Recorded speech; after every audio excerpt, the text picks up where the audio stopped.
ఇదేనా వ్యవసాయ వర్సిటీలో ప్రశ్నాపత్రాల లీకేజ్ వ్యవహారం, 4 వర్సిటీ సిబ్బంది సస్పెన్షన్, విచారణకు ఆదేశం.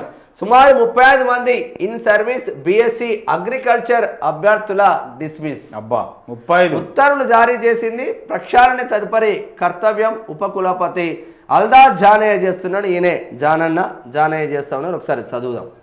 అగ్రివర్సిటీలో 3వ సంవత్సరం బీఎస్సీ అగ్రికల్చర్ కోర్సు చదువుతున్న సుమారు 35 మంది ఇన్ సర్వీస్ అభ్యర్థుల ప్రవేశాలను రద్దు చేసి వారిని తిరిగి వ్యవసాయ శాఖకి పంపిస్తూ ఉత్తర్వులు జారీ చేశారు. ఇటీవల ఉపకులపతి ప్రొఫెసర్ అల్డాస్ జానయ్య ఇతర అధికారులతో కలిసి జగిత్యాల వ్యవసాయ కళాశాలని సందర్శించారు.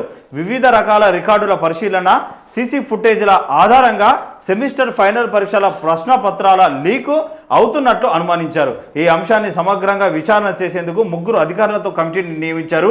ఈ కమిటీ అన్ని కోణాల నుంచి విచారణ నిర్వహించింది. వ్యవసాయ శాఖలో ఏఈఓలుగా పనిచేస్తూ వ్యవసాయ వర్సిటీలో ఇన్ సర్వీస్ కోటాలో 3వ ఏడాది బీఎస్సీ అగ్రికల్చర్ చదువుతున్న సుమారు 35 మంది అభ్యర్థులు ఒక పథకం ప్రకారం సెమిస్టర్ ఫైనల్ పరీక్షల ప్రశ్నపత్రాలను వర్సిటీ సిబ్బంది సహకారాలతో లీక్ చేసి వాట్సాప్ గ్రూపులలో ఇతర వ్యవసాయ కళాశాల విద్యార్థులకు పంపుతున్నారని, ఈ వ్యవహారంలో పెద్ద ఎత్తున డబ్బులు చేతులు మారిందని తేల్చారు. ఒక పథకం ప్రకారం కొన్నేళ్లుగా ఈ వ్యవహారం జరుగుతుందని నిర్ధారించారు.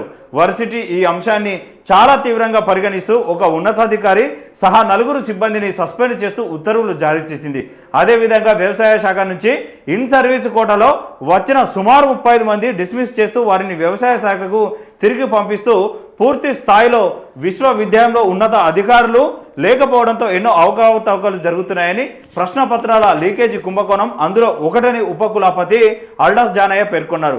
ఈ నేపథ్యంలో వెంటనే ప్రక్షాళన మొదలుపెట్టి బాధ్యులైన వారిని సస్పెండ్ చేశామని విచారించారు. అవసరమైతే సైబర్ నేరాల విభాగానికి ఫిర్యాదు చేసి సమగ్ర విచారణ చేయాలని కోరుతామన్నారు. ఈ అంశానికి సంబంధం ఉన్నవారిని వదిలిపెట్టబోమని, కఠిన చర్యలు తీసుకుంటామని, భవిష్యత్తులో ఇటువంటివి పునరావృతం కాకుండా చర్యలు తీసుకుంటామని స్పష్టం చేశారు. అదేవిధంగా ప్రస్తుత పరీక్షల విధానాన్ని సమగ్రంగా సమీక్షించి ఆధునిక టెక్నాలజీ సహాయంతో అవసరం అయిన సంస్కరణలు తీసుకొచ్చి వ్యవసాయ విద్యలో నాణ్యత ప్రమాణాలు పెంచుతామని అల్డాస్ జానయ్య ప్రకటించారట. ఇది ఉంటే 35 మంది 4 వర్సిటీ సిబ్బంది కూడా సస్పెన్షన్కు విచారణకు ఆదేశించి 35 మంది విద్యార్థులను జస్ట్ డిస్మిస్ చేసింది. ఇయర్ నుంచి డిస్మిస్ చేసింది. ఇదే ఇష్యూ కేసీఆర్ ఉన్నప్పుడు ఒక అభ్యర్థి ఎవడో పిల్లగాడు బండి సంజయ్కు వాట్సాప్లో 10th క్లాస్ పేపర్లు పంపించిండు. వాట్సాప్లో బండి సంజయ్కి పంపించినప్పుడు బండి సంజయ్ని అరెస్ట్ చేసి జైలుకు పంపించిందిలే దుర్మార్గుడు. దగ్గర చేయించినట్టు. ఇప్పుడు గింత పెద్ద ఎత్తున జరుగుతూ ఉంటే ఈయన బాధ్యుడు కాదా దానికి? నువ్వు కరెక్ట్గా ఉంటే ఇది జరగదు కదా. టీజీపీఎస్సీ పేపర్లు కూడా లీక్ అయినాయి. మరి వాలెట్ వేరు బాధ్యులు కాదా వీళ్ళు? మరి ఈయన పైన చర్యలు తీసుకోవాలి కదా. విద్యార్థి విచ్చలవిడిగా మొత్తం ప్రశ్నాపత్రమే బయటికి వాట్సాప్ గ్రూపులలో వస్తూ ఉంటే మీరు ఏం ఎక్కుతున్నట్టు? మొత్తం సర్వనాశనం అవుతుంది. అగ్రికల్చర్ యూనివర్సిటీ సత్యనాశనం అయిపోతుంది. ఈ మళ్ళా దీని మీద కూడా కుట్ర జరుగుతుందంటూ ఇప్పుడు ఈ అగ్రికల్చర్ యూనివర్సిటీ ప్రైమ్ ల్యాండ్స్ అయిపోయినాయి. రాజేంద్ర నగర్ పోలీస్ స్టేషన్ ఉంటుంది కదా, పోలీస్ స్టేషన్ పక్కనే ఉంటుంది. నా మీద కేసులు అయినాయి కాబట్టి నేను అక్కడికే పోయినా రాజేంద్ర నగర్ పిఎస్లో. ఆ పక్కన డీసీపీ ఆఫీస్ కూడా ఈ యూనివర్సిటీ భూములలోనే ఉంటుంది. అది వాటికి రేటు పెరిగింది కాబట్టి సార్ ఈ ల్యాండ్ మొత్తం అగ్రికల్చర్ ల్యాండ్ మొత్తం ఈ వ్యవసాయ యూనివర్సిటీ ల్యాండ్ మొత్తం కొట్టేయడానికి కూడా ప్లాన్ నడుస్తున్నాయంట. ఇటువంటి బయటికి వచ్చేసి ఇది కాదు అని చెప్పేసి ఇప్పుడు పొట్టి శ్రీరాములు యూనివర్సిటీని కథం పట్టించారు కదా.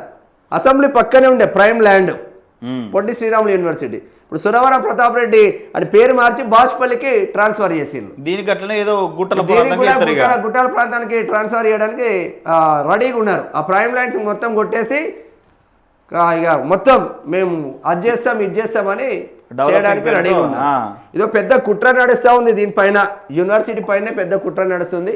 ఈయన పైన కూడా అనేక ఆరోపణలు వస్తున్నాయి. మరి ఎందుకు మాకైతే తెలుస్తలేదు కానీ అనేక ఆరోపణలు వస్తున్నాయి. ఒక్కొక్క శాస్త్రవేత్తకు అక్కడ ఒక్కొక్క ప్రొఫెసర్స్కు లక్షల జీతాలు ఉన్నాయి. కానీ రైతులకు మాత్రం అగ్రికల్చర్ యూనివర్సిటీ యూజ్ కావట్లేదు. ఏ రైతాంగానికి అగ్రికల్చర్ యూనివర్సిటీలో తీసుకొచ్చి ట్రైనింగ్ ఇచ్చిల్లా మీరు? ఏ జిల్లా రైతాంగాలు వచ్చి అగ్రికల్చర్ యూనివర్సిటీలో ట్రైనింగ్ తీసుకున్నారు?